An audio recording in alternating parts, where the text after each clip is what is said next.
Bismillahirrahmanirrahim. A'udzubillahi minasyaitonirrajim. Bismillahirrahmanirrahim. Assalamualaikum warahmatullahi wabarakatuh. Linnabiyyin Mustafa Rasulillah sallallahu alaihi wasallam wa ila arwahi walidina wa muallimina wa zawil huquqi alaina ajma'in al-Fatihah. أعوذ بالله من الشيطان الرجيم بسم الله الرحمن الرحيم الحمد لله رب العالمين الرحمن الرحيم مالك يوم الدين إياك نعبد وإياك نستعين اهدنا الصراط المستقيم صراط الذين أنعمت عليهم غير المغضوب عليهم ولا الضالين آمين. إن الحمد لله نحمده ونستعينه ونستهديه ونستغفره ونعوذ بالله من شرور أنفسنا ومن سيئات أعمالنا من يهده الله فلا مضل له ومن يضلله فلا هادي له أشهد أن لا إله إلا الله وأشهد أن محمدا عبده ورسوله اللهم صل وسلم على سيدنا محمد وعلى آله وأصحابه أجمعين سبحانك لا علم لنا إلا ما علمتنا إنك أنت العليم الحكيم رب اشرح لي صدري ويسر لي أمري واحلل عقدة من لساني يفقه قولي اللهم أنت ربي لا إله إلا أنت خلقتني وأنا عبدك وأنا على أهدك ووعدك ما استطعت أعوذ بك من شر ما صنعت أبوء لك بنعمتك علي وأبوء بذنبي فاغفر لي فإنه لا يغفر الذنوب إلا أنت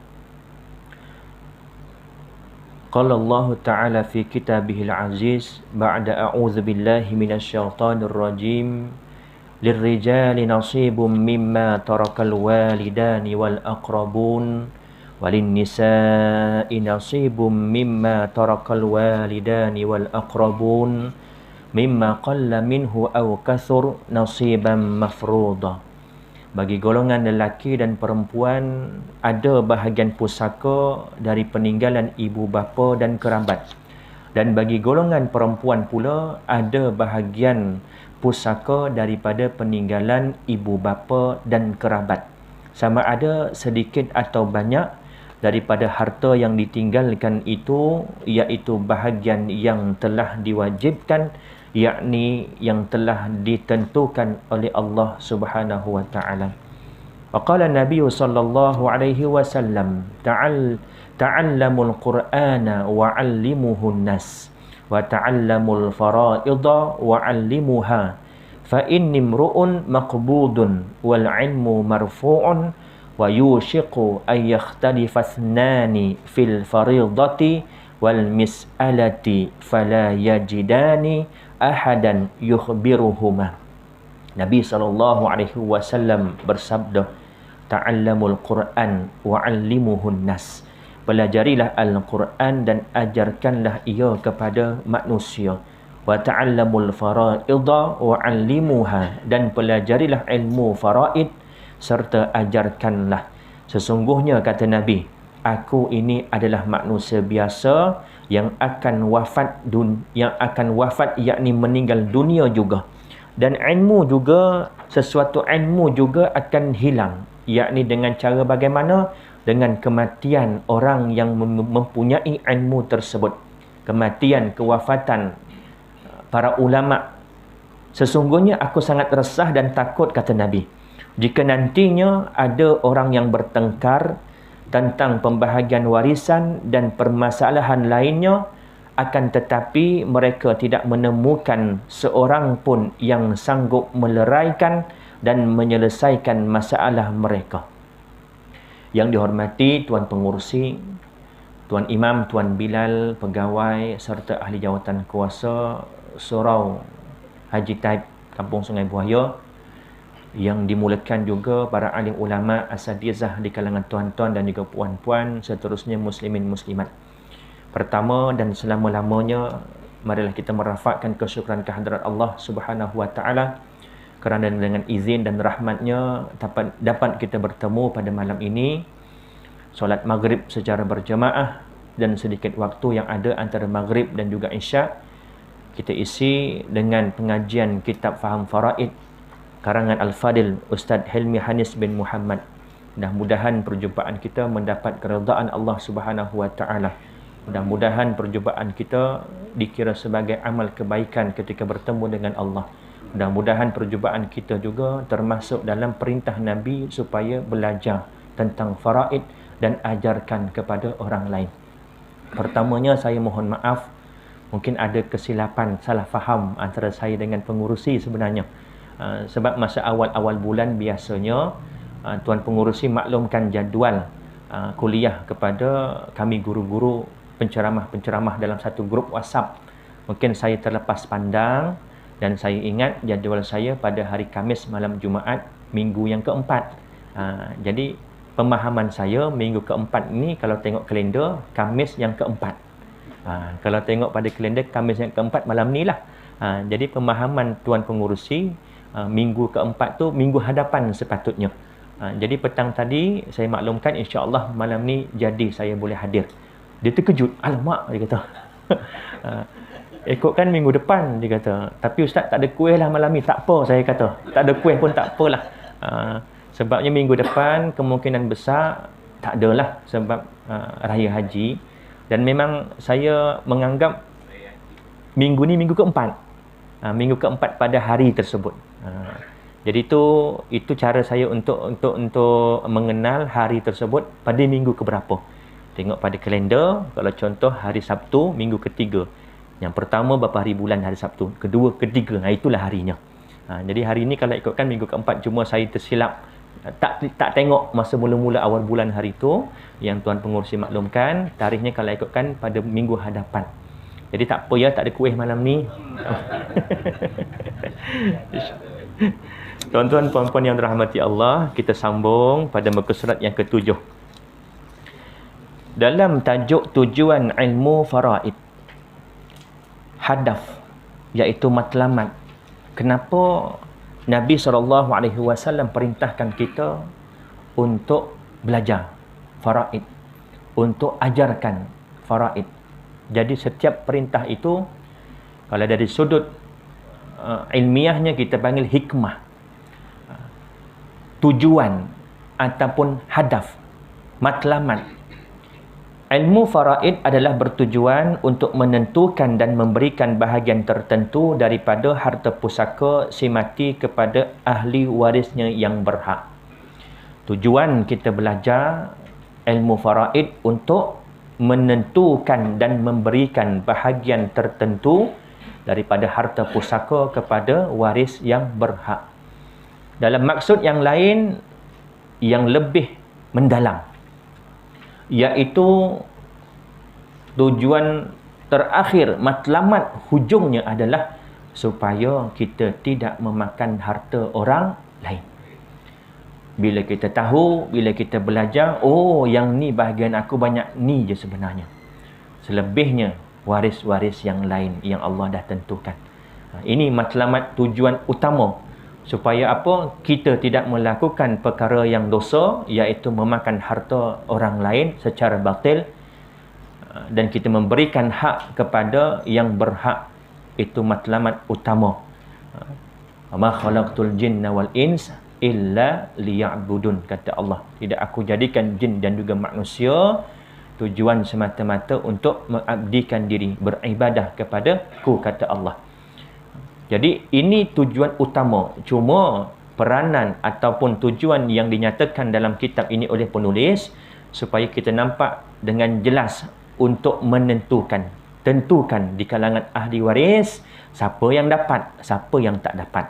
Dan yang dapat ni pula berapa bahagiannya setiap seorang. Yang ini dapat berapa, yang kedua dapat berapa, ketiga dan seterusnya dapat berapa. Ini tujuan supaya kita dapat membezakan yang mana waris, yang mana bukan, dan dapat kita tahu berapa bahagian masing-masing. Hakikatnya tujuan untuk mencari redha Allah Subhanahu wa taala. Muka surat yang ke-8, sejarah perwarisan harta pusaka. Sejarah pembahagian harta pusaka dapat dibahagikan kepada dua masa, iaitu sebelum dan selepas kedatangan Islam.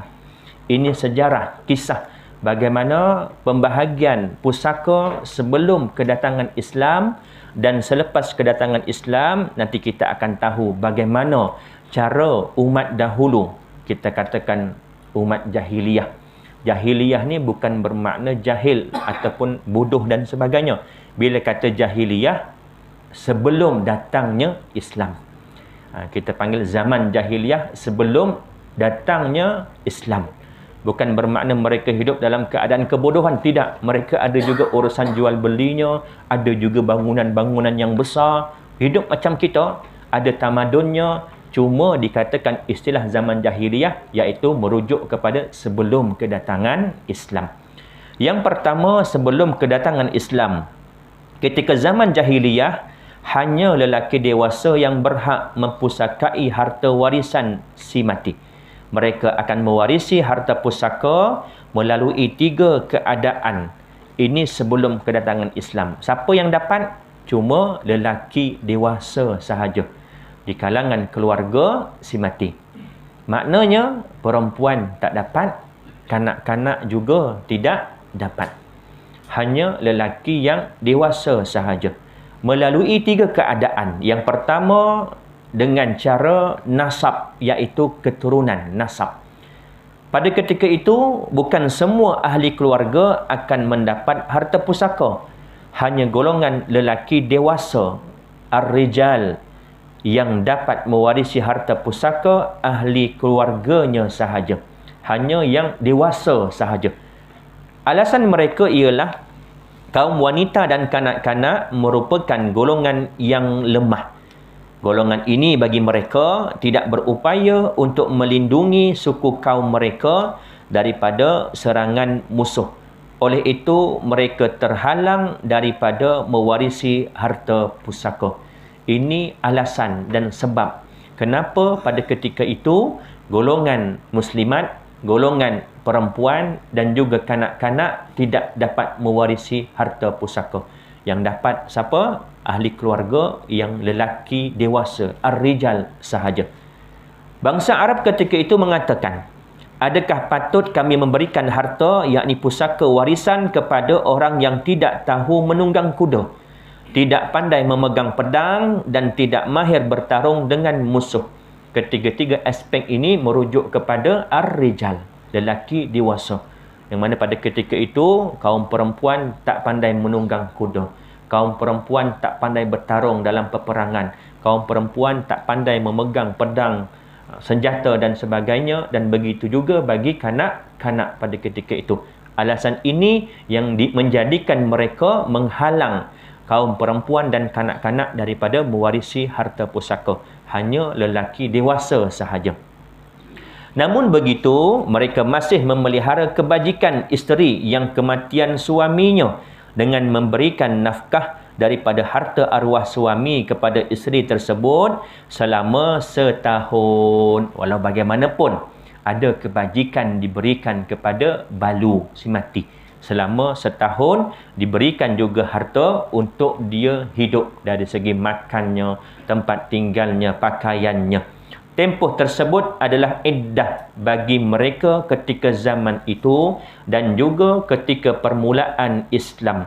Setelah ini, hukum bagi tempoh iddah tersebut dimansuhkan. Dengan apa? Dengan ayat daripada surah Al-Baqarah ayat 234.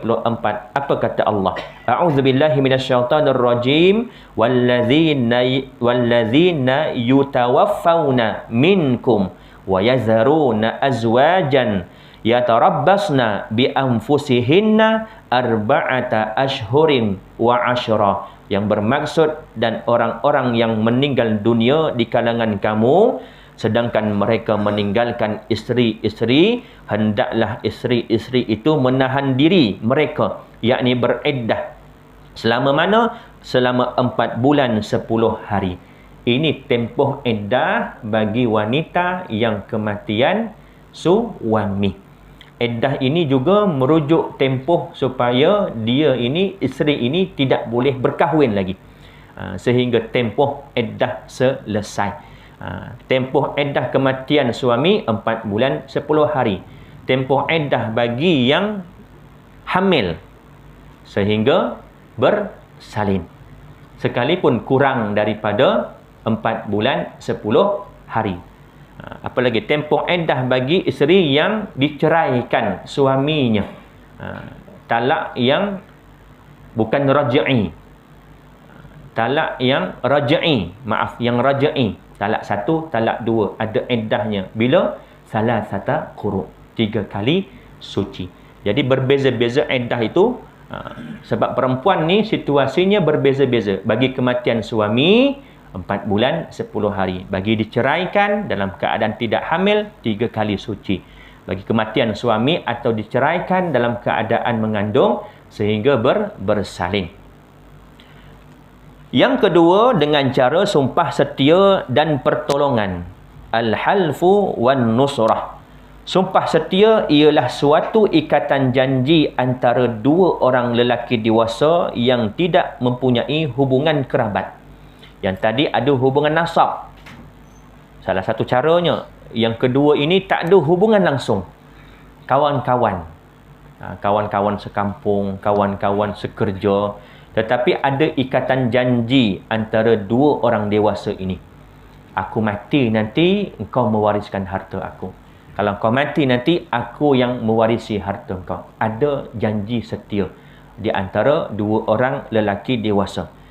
Sumpah setia ialah suatu ikatan janji antara 2 orang lelaki dewasa yang tidak mempunyai hubungan kerabat.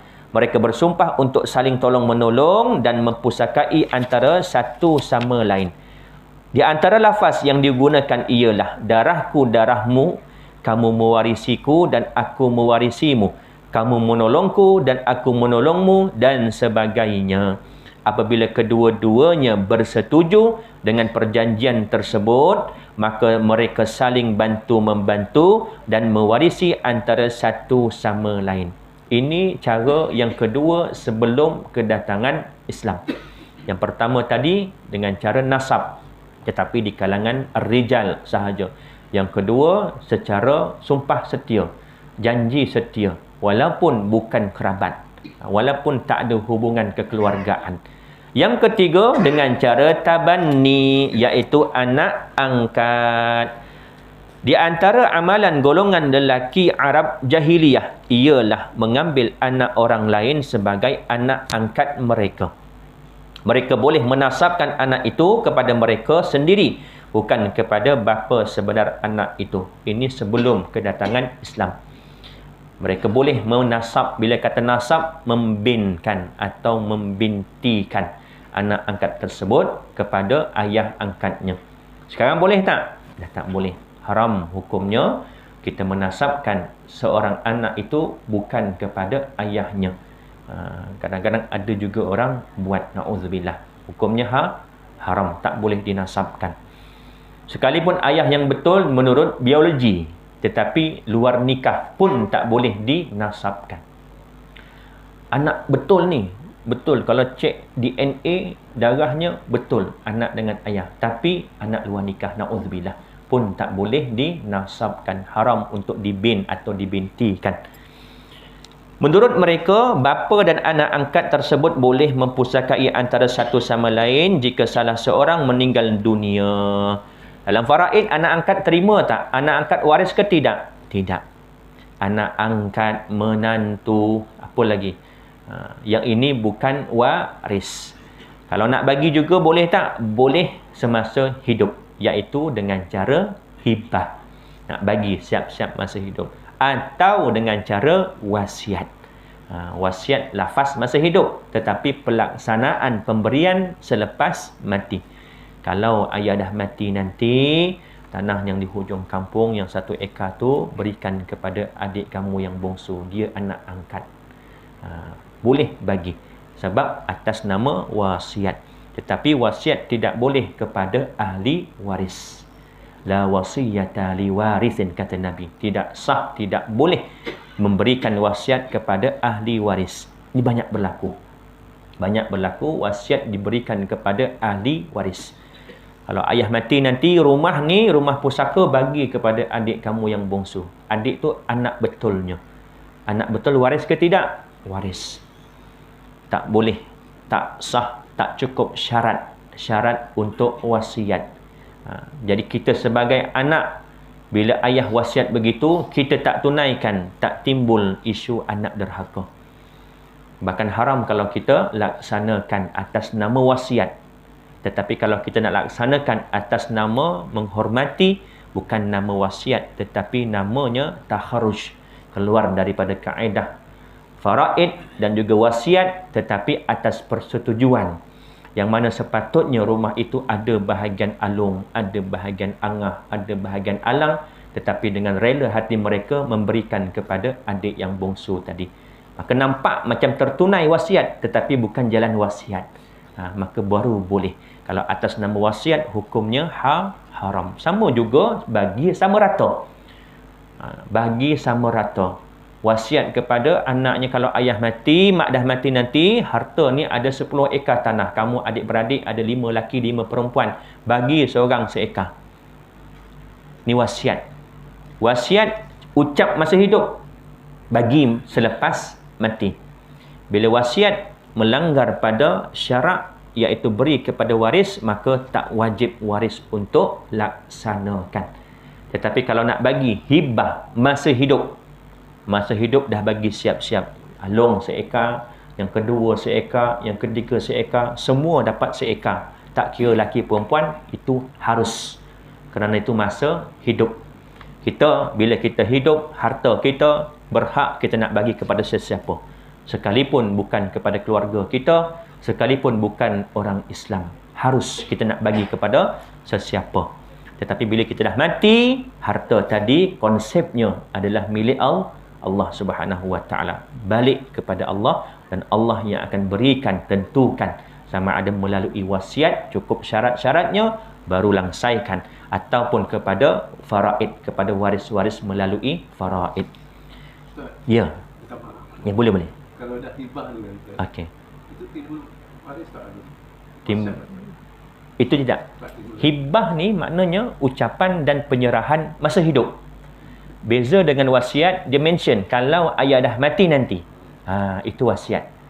Kalau mak dah tak ada nanti. Dia tak bagi masa hidup, nanti tunggu mati nanti baru bagi. Tetapi hibah ni bagi masa hidup, siap-siap. Walaupun belum tukar nama. Ingat, itu betul.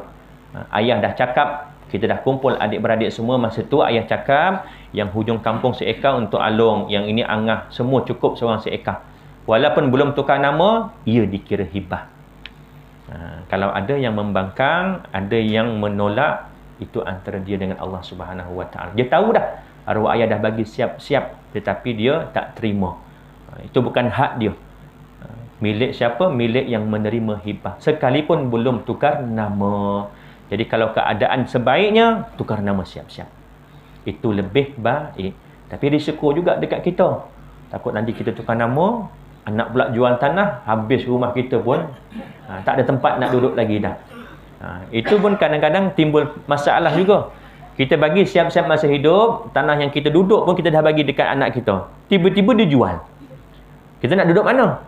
Berlaku.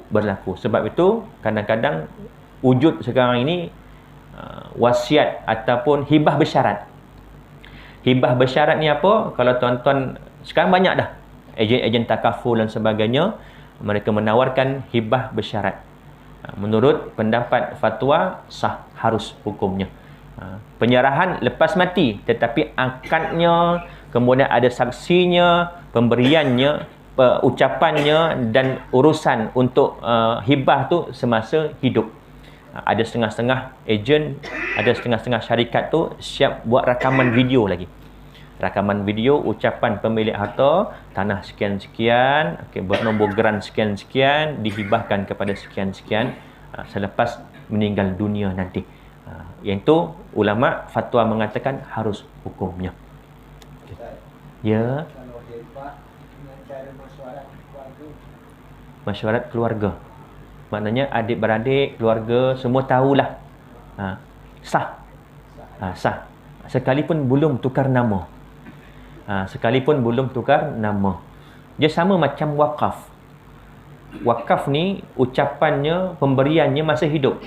Dia niatkan wakafkan tanah ini untuk pembinaan surau. Tanah dah tukar belum? Belum lagi, tak sempat tukar. Jadi anak yang baik, yang faham, dia akan anggap tanah ni tanah wakaf. Tapi kalau anak yang tamak, yang mengambil kesempatan, dia kata, apa bukti tanah ni diwakafkan?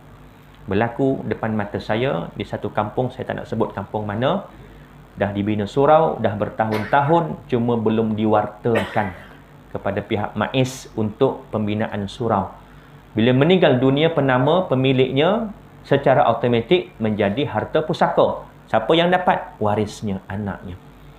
Dia tuntut, dia kata ini tanah ayah saya.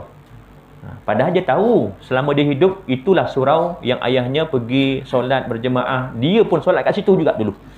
Tapi sebab kelabu mata, bila nampak ada peluang, bila nampak harta, maka syariat diketepikan. Na'udzubillah. Dalam bab harta ni hati-hati. Satu masa boleh jadi kita akan bertembung antara nafsu dan syariat. Saya bagi satu contoh. Ini kisah benar berlaku kepada sahabat saya yang menguruskan urusan pusaka ni. Dia ada anak seorang perempuan, tunggal perempuan. Dan perempuan ni kaya, banyak hartanya. Belajar tinggi, kerja baik, hartanya banyak. Kahwin lambat, andar tu, anak dara tua. Dia berkahwin umur dalam 40-an lah, lebih kurang. Dalam keadaan harta dah banyak. Ialah tak ada tanggungan apa semua, tinggal dengan mak ayah. Dah ada aset, ada rumah, ada tanah. Berkahwin dengan seorang lelaki yang bukan warga negara. Dan lelaki ini dia kenal, suka sama suka dan nak berkahwin lah. Tapi mak ayah perempuan ni tak setuju. Tapi zaman sekarang ni faham-faham lah. Kalau anak nak kata nak tu, mak ayah ikut je lah. Tak macam dulu, mak ayah yang paksa, kau kahwin dengan ni. Kahwin lah kita. Kalau sekarang ni, silap-silap hari bulan, anak dah tak balik rumah dah. Kalau kita buat macam tu. Jadi, dia berkahwin dengan lelaki pilihan dia yang bukan warga negara. Asalnya mak ayah ni tak suka dengan lelaki ni. Tapi nak buat macam mana? Dah pilihan anaknya. Bila anaknya suka, bermakna secara automatik kira iyalah. Berlakulah perkahwinan, nikah dan sebagainya. Tak sampai setahun, anak perempuannya meninggal dunia. Berapa suaminya dapat harta? 1/2. 1/2. Kalau harta si mati ada 1000, bermakna 500. Kalau 500 sekarang, kita pejam mata je bagi, nah ambil kau. Tetapi kalau 10 juta, separuh 5 juta. Kalau tuan-tuan, puan-puan jadi mak ayah si mati, nak bagi tak 5 juta? Ini pertimbangan antara akal, nafsu dan syariat. Ini ketentuan Allah. Walakum nisfu ma taraka azwajukum illam yakul lahunna walad. Bagi kamu lelaki, suami-suami, 1/2 harta peninggalan isteri kamu sekiranya dia tidak memiliki anak. Dalam kes ini, kawan saya cerita, mak ayah tak bagi 1 sen pun. Makan harta secara batil. Na'udzubillah min zalik. Hati-hati tuan-tuan. Sebab ia melibatkan nafsu kita, akal kita. Kita menganggap, kau dah lah baru kenal dengan anak aku pun tak suka kau. Tiba-tiba dapat 5 juta. Nikah ni, aku terima nikahnya dengan mas kahwin di RM300 tunai. Saksi kata sah. Pun meninggal dunia bini dia. Terkejut jadi isteri. Terkejut, meninggal dunia. Sakit jantung. Suami dapat dah pusaka. 1/2 harta isterinya. Walaupun belum bersama lagi. Cukup syarat sah nikahnya, maka dia dah boleh mewarisi pusaka pasangannya. Meninggal suami ketika lepas akad nikah, sah-sah meninggal suami, isteri dapat 1/4 daripada harta suaminya. Walaupun belum bersama. Ini dalam bab nikah. Ini antara 3 cara, 3 sebab seseorang itu mewarisi pusaka. Yang pertama dengan cara nasab, anak kepada ayah, ayah kepada anak. Yang kedua dengan cara nikah, perkahwinan, suami dapat harta isteri, isteri dapat harta suami. Kemudian yang ketiga dengan cara walak. Nanti kita akan bincangkan dengan 3 sebab itu secara terperinci. Anak tiri, Ustaz, Anak tiri, mewarisi harta. anak tiri tidak termasuk sebagai waris. Cuma istilah kita kadang-kadang salah faham makna anak tiri. Anak tiri ni bagaimana? Kita kahwin dengan janda, ada anak. Kita kahwin dengan maknya. Jadi anak ni tadi anak tiri kita. Kita meninggal dunia, anak tiri ni bukan waris. Tetapi kalau yang meninggal dunia maknya, anak tiri tadi merupakan anak kandung si mati. Jadi istilah anak tiri ataupun anak ataupun ibu ataupun ayah adalah merujuk kepada si mati. Contoh, seorang datang kat saya, Ustaz, saya nak tahu berapa bahagian pusaka. Ayah saya meninggal dunia. Dia meninggalkan ibu, dia meninggalkan adik lelaki dan adik perempuan dan saya. Jadi adik tu adik siapa? Adik si mati ke adik yang bertanya? Dia cakap yang ada waris ibu, adik lelaki, adik perempuan dan saya. Ibu ni ibu siapa? Ibu yang bertanya ke ibu si mati? Bila saya tanya ibu siapa? Ibu saya lah. Itu bukan ibu bagi si mati, isteri kepada si mati. Jadi bukan bahagian ibu, bahagian isteri. Ada adik lelaki, ada adik perempuan, itu bukan adik kepada si mati, tetapi anak kepada si mati. Termasuk dia 2 lelaki, 1 perempuan. Jadi istilah itu merujuk kepada si mati, bukan merujuk kepada yang bertanya, yang nak tahu jawapan. Jadi kepada anak tiri, dia tak termasuk sebagai ahli waris. Anak tiri bagi kita, tetapi bagi si mati, anak betul dia. Bagi kita, anak tiri. Sebab kita kahwin dengan janda yang ada anak. Begitu juga kita duda. Ataupun kita ada anak lain, kahwin 2. Bagi isteri kita, anak kita tu anak tiri. Tetapi kalau kita meninggal dunia, dia bukan anak tiri, anak betul kita. Maka dia termasuk waris. Jelas dia ya? Kalau ada soalan, terus tanya, tak apa. Yang kedua, selepas kedatangan Islam. Hukum faraid 841 dah ya. Isyak pukul apa? Saya nak masuk. Ya. 844. Selepas kedatangan Islam, hukum faraid tidak dilaksanakan serta-merta setelah ajaran Islam mula berkembang di bumi Mekah. Hukum pembahagian pusaka diperintahkan secara berperingkat. Adalah bertujuan supaya tidak membebankan umat Islam ketika itu untuk mengamalkannya. Sesuatu hukum ada kala Allah Subhanahu Wa Taala turunkan secara mendadak seluruh ataupun secara muktamad, seperti contoh aqimus solat. Perintah solat langsung 5 waktu sehari semalam. Tak ada sikit-sikit daripada 1 waktu jadi 2 waktu, tak ada. Dan tak ada mula-mula hukumnya sunat, kemudian hukumnya sunat muakkad, kemudian baru wajib fardu, tak ada. Perintah ibadah ada yang terus dan ada yang berperingkat. Seperti contoh yang berperingkat, pengharaman arak. Peringkat daripada pertama, mula-mula Allah melarang orang yang mabuk untuk sembahyang. Maksudnya pada ketika itu boleh lagi minum arak. Kemudian Allah ceritakan banyak yang keburukan daripada kebaikan. Itu peringkat kedua. Kemudian peringkat ketiga, barulah pengharaman arak secara total. Kerana pada ketika itu, orang Arab, orang Islam pada ketika itu, mereka memang hidupnya minum arak. Arak ni dah macam minuman harian biasa. Jadi, antara hikmah supaya umat Islam dapat menerima secara berperingkat-peringkat. Kalau dapat terima secara mendadak, takut-takut terkejut. Ini hikmah, bukan sebab. Semuanya wallahu ta'ala a'lam. Tapi hikmahnya supaya umat Islam dapat menerima sikit demi sedikit perintah Allah Subhanahu Wa Taala, termasuk dalam perkara faraid. Bukan sekaligus, tetapi berperingkat-peringkat. Terdapat 4 peringkat dalam melaksanakan hukum pewarisan dari permulaan Islam sehinggalah Islam itu menjadi kuat. Yang pertama, peringkat pertama, pada permulaan Islam, ikatan sumpah setia dan pertolongan yang dibuat ketika zaman jahiliyah diteruskan, iaitu ikatan janji untuk pertolongan dan pewarisan di antara 2 orang lelaki yang bersahabat.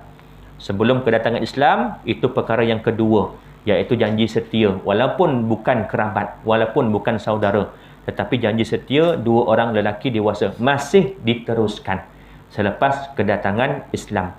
Mereka bersumpah akan saling tolong-menolong antara satu sama lain ketika mereka hidup dan saling mewarisi apabila salah seorang daripada mereka meninggal dunia. Bahagian yang diwarisi adalah 1/6.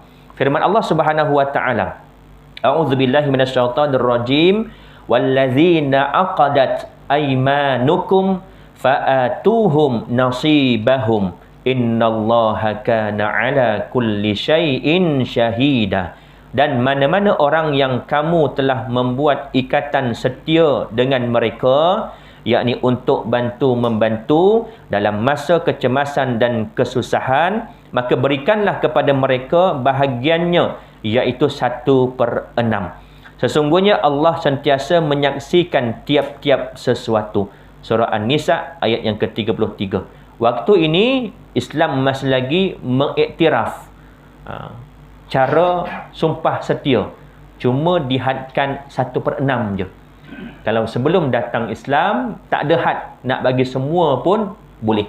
Itu sebelum datang Islam. Datang Islam, Allah turunkan ayat, masih boleh diteruskan, tetapi ada had 1/6 sahaja.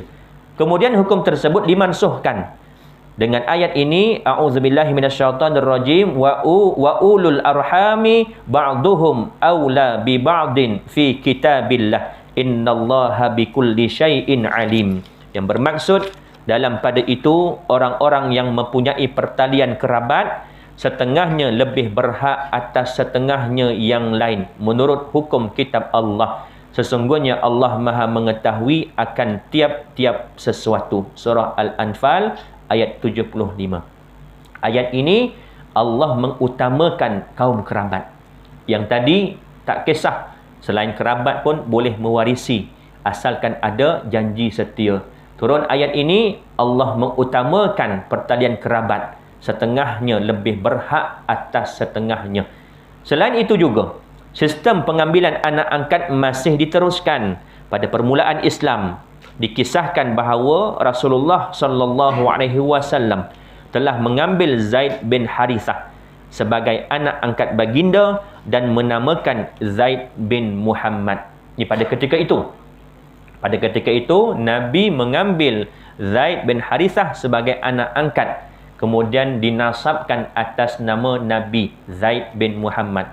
Amalan tersebut tidak berkekalan apabila Allah Ta'ala melarangnya dalam firman Allah Subhanahu wa Ta'ala, ma kana Muhammadun aba ahadim min rijalikum walakin Rasulullah wa khataman nabiyyin wa kana Allahu bikulli syai'in alima. Bukanlah Nabi Muhammad sallallahu alaihi wasallam itu dengan sebab ada anak angkatnya menjadi bapa yang sebenar bagi seseorang daripada orang lelaki kamu, merujuk kepada Zaid bin Harithah tadi. Tetapi ia adalah pesuruh Allah dan kesudahan segala para nabi. Dan ingatlah, Allah adalah Maha mengetahui akan setiap sesuatu. Surah Al-Ahzab ayat yang ke-40. Ayat ini menghentikan tindakan Nabi SAW yang mana Nabi menasabkan, membinkan Zaid bin Muhammad supaya asal balik Zaid bin Harithah. Muslimin muslimat yang dirahmati Allah. Dalam hal ini, adakah Nabi SAW melakukan kekhilafan? Tidak. Harus, sifat yang harus bagi Rasul, apa dia? Sama seperti yang dibuat oleh manusia biasa. Tetapi ada pengecualian, iaitu selagi mana tidak mengurangkan martabat seorang Rasul. Dalam erti kata lain, segala perbuatan, percakapan, ikrar adalah tidak termasuk dalam perkara-perkara yang dilarang oleh Allah, sekalipun hukumnya makruh. Tapi kadang-kadang orang pertikai, habis tu ni Nabi buat, Nabi binkan, nasabkan Zaid kepada Muhammad, Nabi buat salah. Tidak. Habis tu Nabi ada kisah Nabi makan berdiri, yang mana hukumnya makruh. Ada kisah lagi, macam-macam kisah kalau kita lihat pada sirah, menunjukkan bahawasanya Nabi melakukan perkara-perkara yang makruh, perkara-perkara yang haram, seperti contoh menasabkan. Tetapi kata ulama, Nabi tidak melakukan kesilapan sekalipun perkara yang makruh, akan tetapi tindakan Nabi itu merupakan sumber hukum kepada umat, iaitu kita. Nabi kencing berdiri, ada kisahnya, untuk menunjukkan bahawasanya kencing berdiri itu tidak haram, makan berdiri itu tidak haram. Oh, kita sebagai umat, oh Nabi pernah buat, bermakna hukumnya tidak haram, makruh, menjadi sumber hukum. Bukan sebab Nabi melakukan khilaf, tidak. Nabi SAW tidak pernah melakukan khilaf. Wa ma yantiqu 'anil hawa in huwa illa wahyu yuha. Semuanya daripada wahyu dari Allah Subhanahu wa taala. Tidak berkata-kata seorang nabi itu, melainkan semuanya itu adalah dari Allah Subhanahu wa taala.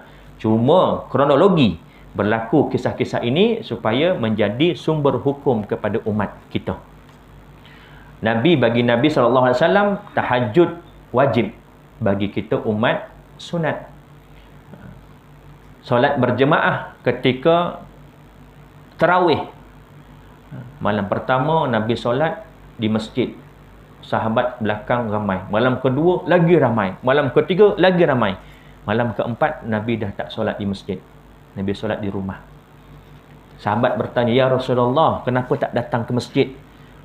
Kenapa tak solat bersama-sama dengan kami? Apa kata Nabi? Aku takut perbuatan ini menjadi hukum kepada umat, mengatakan solat berjemaah tarawih menjadi wajib. Jadi setiap perbuatan Nabi itu, walaupun kita nampak macam makruh ni, tetapi bukan kerana khilafan Nabi, tetapi merupakan petunjuk kepada kita untuk ulama-ulama, para imam mengistinbat hukum. Maka keluarlah hukum, hukumnya makruh, hukumnya sunat, hukumnya wajib dan sebagainya. Peringkat kedua, pada peringkat ini hukum pewarisan dilaksanakan melalui persaudaraan antara dua orang sahabat daripada kaum Ansar dan Muhajirin. Ini berlaku setelah Rasulullah SAW berhijrah dari kota Mekah ke kota Madinah. Manakala bagi para sahabat yang tidak berhijrah, mereka tidak mempunyai hak pewarisan walaupun mereka terdiri daripada ahli waris yang hampir serta beriman. Ini peringkat yang kedua bila mana pewarisan itu berlaku di kalangan Muhajirin dan Ansar.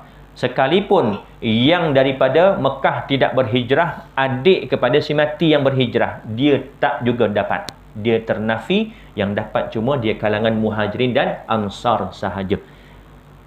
Apa kata Allah Subhanahu wa taala? A'udzubillahi minasyaitonir rajim. Innal ladzina amanu wa hajaru wa jahadu bi amwalihim wa anfusihim fi sabilillah walladzina awaw wa nasaru ulaika ba'duhum awliya ba'd walladzina amanu walahum yuhajiru ma lakum min walayatihim min syai'in hatta yuhajiru.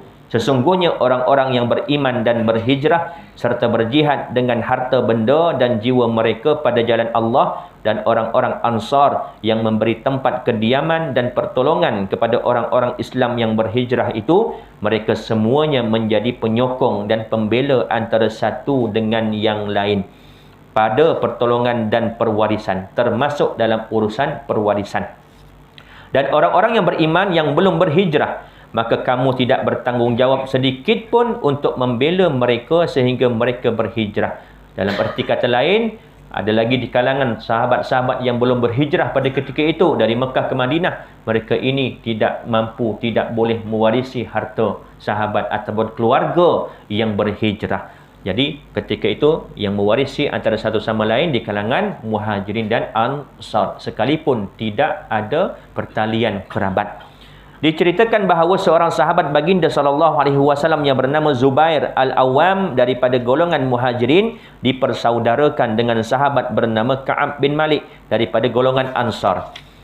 Ketika peperangan Uhud, Zubair berkata, jika Ka'ab bin Malik mati, tidaklah ada warisnya di dunia ini melainkan dia, yakni Zubair.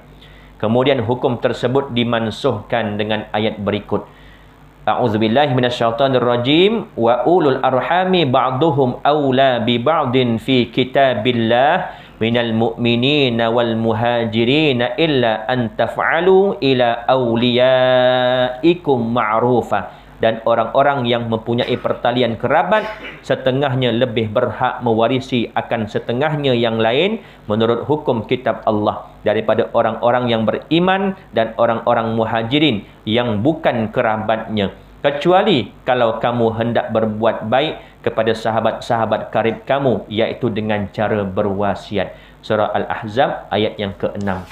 Kalau kita lihat peringkat-peringkatnya, daripada awal-awalnya, pada awalnya masih lagi boleh untuk tabanni, urusan anak angkat, boleh lagi pada permulaan Islam.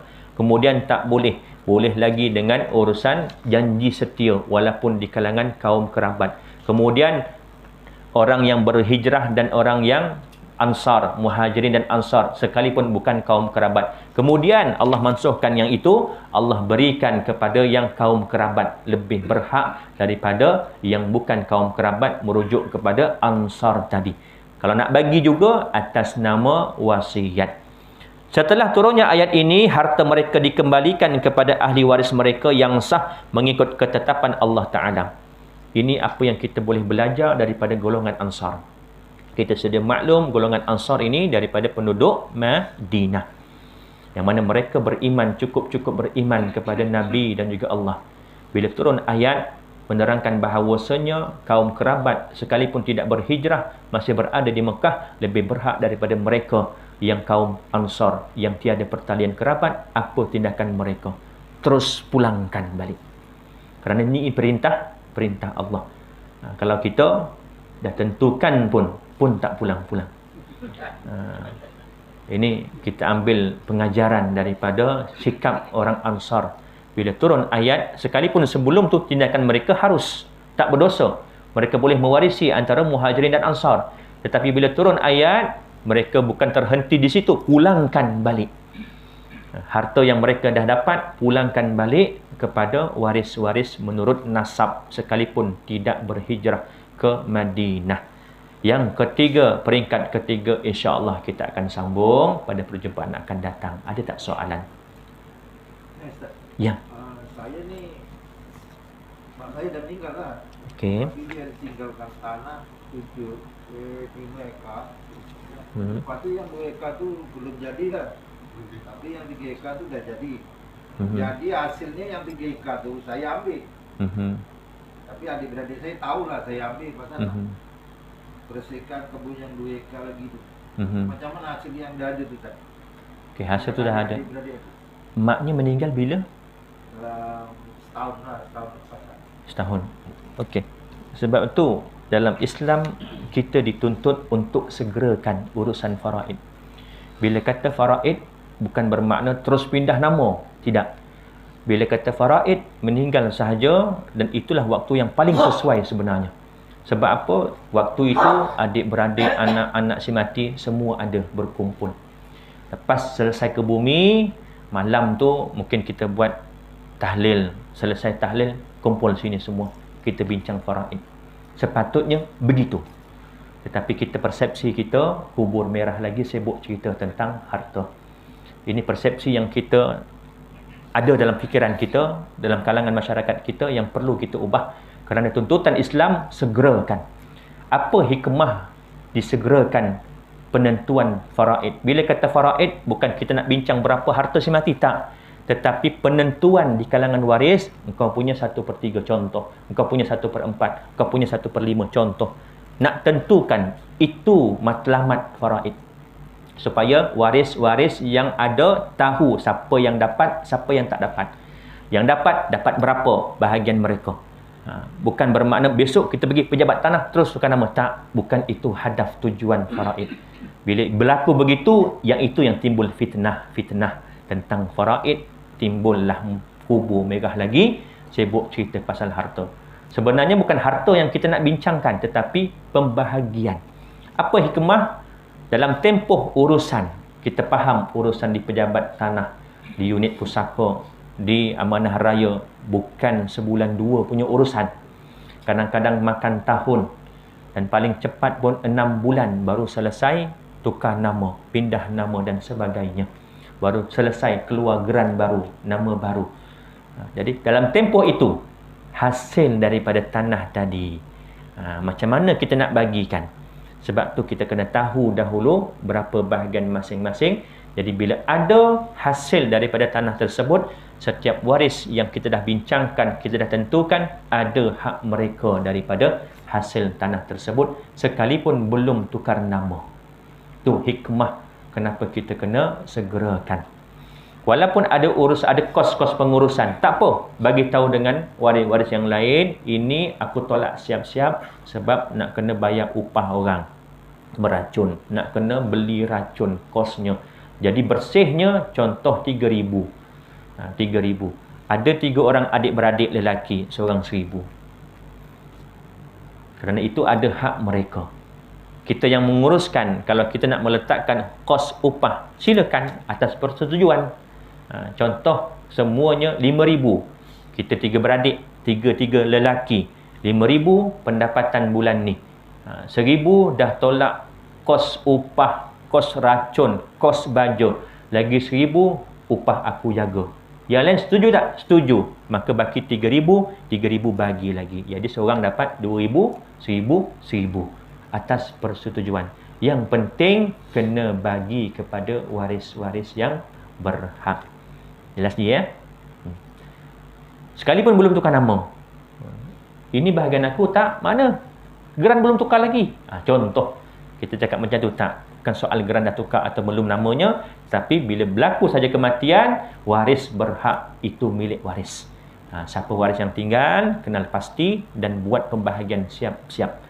Lelaki berapa, perempuan berapa, kalau ada ibu si mati berapa bahagian ibu, bahagian ayah berapa. Contoh lain saya nak bagi yang biasa berlaku. Kalau ikutkan dalam bab faraid, sekecil-kecil harta wajib difaraidkan, termasuk sebatang pen, sebatang pensel. Bila kita dah tahu dalam pensel ni bahagian mak 1/6, bahagian ayah 1/6. Ayah, mak maknanya merujuk kepada si mati. Kita sebagai anak bermakna atuk punya. Atuk punya ada 1/6, nenek ada 1/6. Aku anak si mati tunggal, contoh dapat asabah 4/6. Maka dalam pen ni, kat pensel ni, bahagian atuk ada 1/6, bahagian nenek ada 1/6. Wajib kita tanya dengan atuk. Tok, pen ni ada hak atuk 1/6. Saya nak minta kebenaran atuk. Boleh tak saya nak ambil pen ni? Sebab bila saya tengok pen ni teringat arwah ayah. Atuk kata, ambil silakan. Selesai kita dengan atuk, iaitu ayah si mati. Jumpa pula nenek. Nek, dekat pen ni ada bahagian nenek 1/6. Boleh tak saya nak pen ni? Boleh, ambil lah, kata nenek. Bayar kat nenek 100. Contoh. Nenek kata, bayar dekat nenek 100. Tebus. Wajib kita bayar kepada nenek. Kerana ini ada hak dia. Tapi patut-patutlah nilai tu berapa. Ni contoh saja. Contoh sahaja. Sebab ni pensel, jadi nilainya mungkin kecil. Ada barang yang mahal. Jam tangan, mungkin beribu harganya. Kita nak ambil hak si mati, kita sebagai waris, tahu. Yang lain juga waris. Tanya seorang-seorang. Bila kita dah tahu berapa bahagian masing-masing, jadi kita tahu berapa nak tebus nilai mereka. Kalau tak tahu, main ambil saja. Ini ayah punya kan? Aku punya ada jugalah hak. Berapa? Tak tahu. Sebab tak pernah ceritakan berapa faraid, berapa bahagian masing-masing. Bila kita dah ceritakan, contoh dekat jam tangan harga 1,000. Maka di bahagian untuk mak pun tu, ataupun nenek lah, mak kepada si mati 1/6. Daripada 1/6 berapa? Bagi, tebus kalau dia minta. Kalau dia kata tak apalah, ambil lah. mak bagi je bahagian mak, selesai kita. Tapi kalau belum selesai, wajib untuk kita tanya, minta izin dan juga bayar kalau dia minta untuk tebus. Itu sekecil-kecil perkara. Apatah lagi perkara yang besar, tanah, rumah, ada pula hasilnya. Lebih utama untuk kita berikan dan minta izin. Bincangkan awal-awal, bincangkan lepas kematian, terus bincang. Hikmahnya mudah urusan kita selepas tu. Dah tahu dah dekat bahagian sini, harta ni bahagian alung berapa, bahagian angah berapa, bagi siap-siap. Wallahu a'lam. Ada lagi soalan? Ya. Kita ada beradik, ada hasil. Ada hasil? Contohlah ni, contoh saya hasil yang pegang hasil saya. Contohnya, lepas tu macam Ustaz tadi cakap apa ni bagian racun, ini bagian dalam petik, ini bagian browning ke. Lepas tu dalam 1 tahun tu contohlah kalau ada belen duit. Contohnya ada 10,000 contohnya, ataupun kita adik-beradik ada namanya contohnya ada perempuan ada, lelaki ada. Jadi kita nak, kalau kita tak tahu, kita semasa tu kita bagi sama rata, tapi apa ni tanah tu contohnya dari orang lain, tapi hasilnya kita bagi sama rata. Itu macam mana Ustaz? Okey. Yang lain dah tahu belum bahagian mereka mengikut faraid? Tahu. Okey, kalau dah tahu cukup syarat. Syarat untuk takharuj. Takharuj ni maknanya apa? Keluar daripada kaedah faraid, kena ada 3 syarat. Yang pertama, di kalangan ahli waris, akil dan juga baligh. Maknanya semua, kalau contoh ada 5 beradik, 5-5 dah baligh, 5-5 berakal, bukan OKU dari segi akal, bukan sindrom dan sebagainya. Kalau dia kurang umur, belum baligh ataupun kurang akal, maka wajib kita bagi bahagian dia mengikut faraid. Okay, itu syarat pertama. Syarat yang kedua, mesti di kalangan ahli waris tahu dahulu berapa bahagian mereka mengikut faraid. Maknanya dah tentukan siap-siap alung berapa sepatutnya, angah berapa, sampailah kepada semua dapat tahu berapa bahagian masing-masing. Syarat yang ketiga, rela hati. Maknanya redha bagi yang asalnya sepatutnya dia banyak. Bila bagi sama rata, jadi sedikit bahagian dia. Faham maksud saya? Ini biasa kepada waris lelaki lah. Waris perempuan seronok bagi sama rata. Sebab asalnya sedikit jadi banyak. Tetapi waris lelaki lizakari mithlu hazzil unsayain. Bagi lelaki 2 bahagian, perempuan 1 bahagian. Sepatutnya dapat banyak, tetapi jadi sikit sebab dia bagi sama rata. Cukup 3 syarat ini sah, boleh. Kalau tak ada salah satu syaratnya, wajib pulangkan. Saya pernah bertanya dengan sahabat saya, merangkap senior saya, Ustaz Harul Nizam, berkenaan dengan perkara ni. Ustaz, bagaimana keadaan mak ayah kita yang dulu mungkin dapat harta pusaka tak mengikut faraid? Mereka dapat sama rata. Dia tanya dengan gurunya, Syekh Said Saltut, merupakan ahli jawatan kuasa Darul Ifta. Kalau kita Jabatan Mufti Selangor, ini Darul Ifta ni mufti satu Mesir. Syekh Said Saltut ni merupakan ahli jawatan kuasa. Apa kata Syekh? Kalau kita tahu harta yang kita dapat daripada pusaka ayah atau ibu kita, yang mana mereka dulu dapat tidak mengikut faraid, sepatutnya dapat sikit, tapi dapat banyak. Tak ada 3 syarat tadi, tak takharuj. Kita sebagai generasi kedua, ketiga atau seterusnya, wajib pulangkan balik. Wajib pulangkan. Kerana kata Syekh, ini juga termasuk dalam salah satu perkara memakan harta secara batil. Apa hikmah kena ada 3 syarat ni?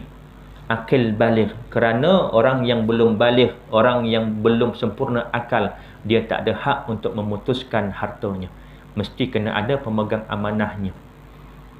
Jadi wajib kita bagi kepada mereka ini berdasarkan faraid. Banyak tu lah mereka punya. Sekalipun mereka bersetuju, tak apalah pakcik, saya setuju untuk bagi sama rata, tapi belum baligh, tak sah. Kena bagi, kerana dia tak ada hak, dia tak ada kelayakan untuk memutuskan bahagian dia. Yang kedua, kenapa kena tahu dulu? Ni hikmah, bukan sebab, hikmah. Kalaulah dia tak tahu, lepas 10 tahun, lepas 20 tahun baru tahu. Mat, kau dulu dapat harta pusaka banyak kau, dapat kami seorang seekar, laki perempuan semua dapat seekar. Kau tahu tak berapa kalau kau dapat ekor faraid? Tak tahu. Kalau ekor faraid berapa? Dia tanya. Kalau dah ikut faraid kau dapat 2 ekar tau. Agak-agak apa tindakan Mat, reaksi dia waktu tu? Kalaulah dulu aku tahu, aku tak nak bagi sama rata. Nampak tak? Bila ada tahunya, dia tahu berapa bahagian dia, baru timbul rela hati nak bagi sama rata. Itu syarat pertama. Syarat kedua. Syarat ketiga, kena rela. Kalau di kalangan lelaki perempuan ini, 3 lelaki 3 perempuan contoh, yang 2 lelaki ini setuju, tak apalah bahagian aku sepatutnya banyak, tapi aku setuju bagi sama rata, kurangkan bahagian aku supaya adik atau kakak dapat sama banyak dengan aku. Seorang lelaki ni tak setuju, aku tak nak ikut sama rata, aku nak bahagian aku mengikut faraid. Yang 5 ni haram kata dia tamak. Tamak ni maknanya apa? Ambil hak orang masuk poket sendiri. Hak orang diambil masuk poket dia. Yang kawan seorang ni tamak ke tidak? Tidak. Dia nak hak dia yang Allah dah tentukan. Bahkan yang lain ini sebenarnya tamak. Nak hak dia masuk ke dalam dia, poket dia. Dan wajib yang 5 ini bagi bahagian dia mengikut faraid. Jadi tinggallah 5 orang, 2 lelaki, 3 perempuan. Nak bagi sama rata, cukup 3 syarat, silakan. Ustaz, dah lama sangat Ustaz, dah tak jumpa dah waris-waris nak pulangkan. Serah kepada Allah. La yukallifullahu nafsan illa wus'aha. Allah tak bebankan, Allah tak taklifkan kita jika tidak dalam kemampuan kita. Dah cari dah, nak pulangkan tak jumpa. Serah kepada Allah, dan mudah-mudahan kita mohon supaya orang tua kita, datuk nenek moyang kita yang dulu mungkin buat kesilapan kerana tak tahu, mungkin diampunkan oleh Allah Subhanahu Wa Taala. Dan kita sekarang yang dah tahu hukumnya, jaga.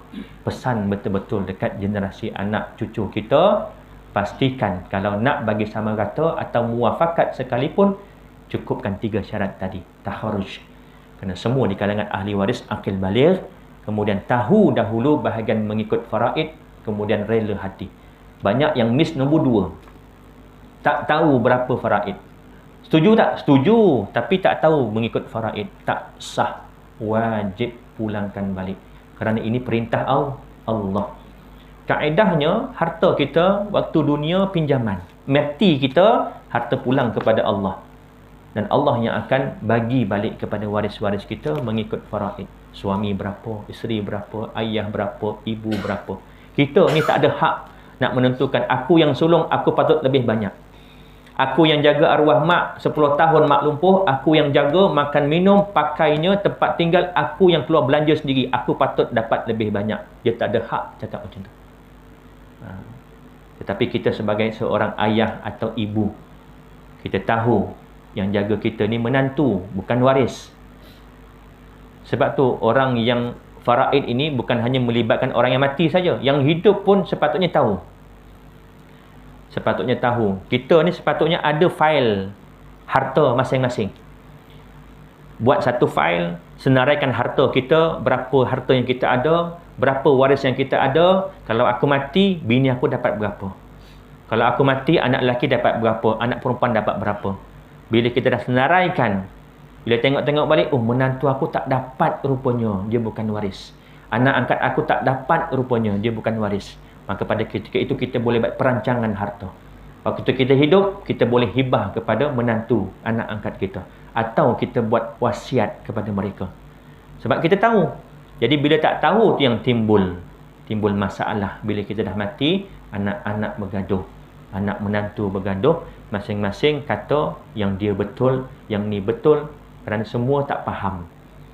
Saya yakin kalau orang faham tentang faraid, pasti dia akan menurut. Pasti dia akan ikut. Sekalipun dalam hatinya rasa macam tak puas hati, tapi takkan sampai keluar dari mulut dia. Kerana dia faham. Ini ketentuan Allah yang wajib dilaksanakan oleh waris. Suka tak suka, ini ketentuan Allah. Ini hak Allah, harta Allah, milik Allah, Rabbul Alamin, Tuhan sekalian alam. Allah bagi kita pinjam je kat dunia ni. Bila kata pinjam, akhirat nanti Allah tanya balik. Empat kaki kita ni tak akan berganjak di padang mahsyar melainkan ditanya 4 perkara. Salah satunya tentang harta. Dari mana kita dapat, ke mana kita belanjakan. Kalau Allah bagi terus, Allah tak tanya dah. Tapi sebab Allah bagi pinjam sahaja kat dunia ni, maka ditanya di akhirat nanti. Dari mana kita dapat dan ke mana kita belanjakan. Bila kata pinjam, semua yang ada di dunia ini, yang ada di alam ini, ada pemiliknya, iaitu Allah Rabbul Alamin. Jadi Allah yang tentukan suami berapa, isteri berapa, ayah, anak lelaki, anak perempuan. Kita sebagai hamba wajib. Sebab tu timbul hukum mempraktikkan, mengaplikasikan faraid adalah menjadi wajib. Bukan pilihan kedua, bukan pilihan ketiga, bukan bila dah bergaduh, berkelahi, adik-beradik baru nak kembali kepada Quran. Tidak, tetapi pilihan pertama. Nak keluar, cukup 3 syarat, silakan. Takharus. Kau tak nak bahagian kau pun, tak kisah. Cukup 3 syarat, silakan. Nampak kakak dia atau adik perempuannya susah.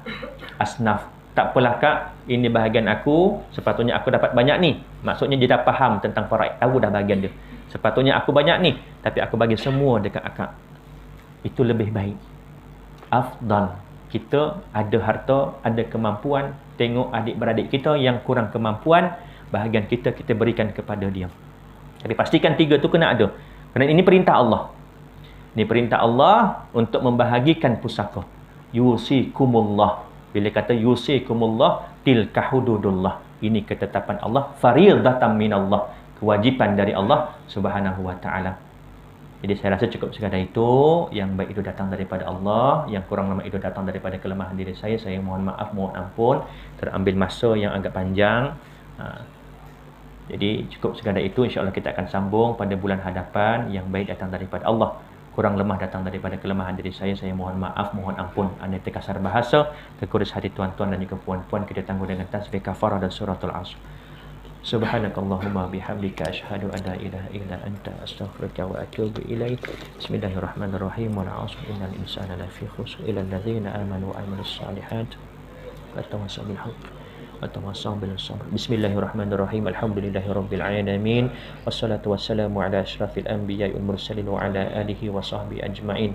Allahumma faqihna fid din wa 'allimna ta'wil wahdina siratal mustaqim siratal ladzina an'amta 'alaihim minan nabiyyin wasiddiqin wasyuhada'i wassalihin. Allahumma arinal haqqa haqqan warzuqna ittiba'ah wa arinal batila batila warzuqna ijtinabah. Allahumma inna na'udzubika min 'ilmi la yanfa' wa min qalbi la yakhsha wa min nafsi la yashba' wa min da'watin la yustajabu laha. Rabbana atina fid dunya hasanah wa fil akhirati hasanah wa qina 'adzaban nar. Wa sallallahu ala sayyidina Muhammad wa ala alihi wa sahbihi wa baraka wa sallam. Alhamdulillahirabbil alamin. Assalamualaikum warahmatullahi wabarakatuh.